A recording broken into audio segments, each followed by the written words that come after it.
جزيرة ماويدو في كوريا بيحصل فيها المد والجزر بشكل شبه يومي، وده بيسيب وراه منطقة طينية.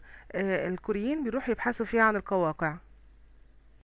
ونلاقي بسم الله هما بيحصلوا كده بمنتهى البساطة.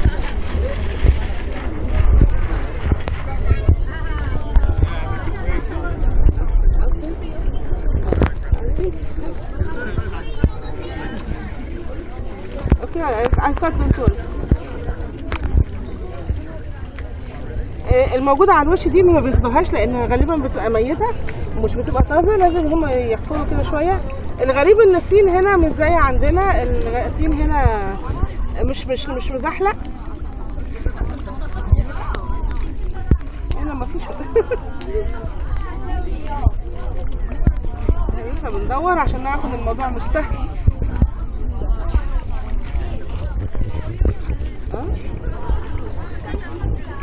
أنا لا يوجد. اوكي اعتقد وجدتها. هي هذه محارة طازة لسه مطلعينها من هنا، بياخدوهم على بيجمعوا على قد ما يقدروا وياخدوه بسرعة ويروحوا يسووه هناك عندهم. طبعا ده مميز انه موجود في كوريا، بس النوع ده قليل قوي ان احنا نلاقيه في بلد ثانيه. وهنطبخه كمان شويه ونشوف بناكله ازاي. احنا صدناه من البحر او من الطين زي ما هو طازه كده، وبعدين بياخدوه ينضفوه يطلعوا منه المحار. بعدين بيتاخد يتحط مع الشوربه الثانيه علشان يتغلي على طول ويتاكل مباشره. طازه طبعا مفيش احسن من كده.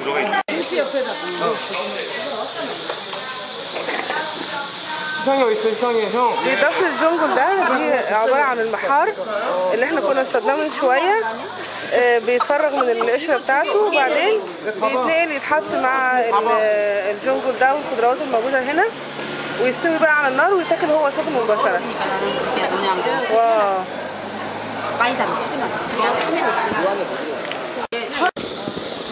طبق الجونجل زي ما احنا شايفين بيبقى على النار وبدأ يغلي.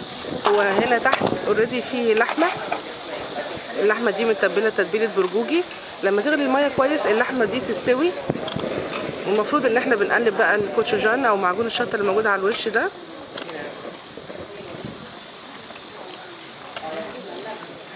عشان نبدا ان احنا ناكل الاكله دي. طبعا يعني لو احنا شايفين انواع المشروم دي مش موجوده عندنا، مش متوفره عندنا، لكن ممكن نستعمل بدلها المشروم العادي.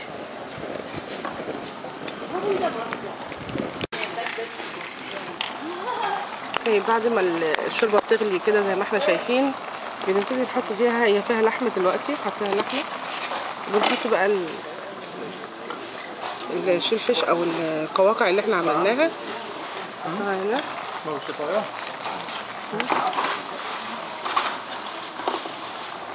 اوكي بتغلي لمده دقيقتين بس، وبعدين بنبتدي ان احنا ناكلها.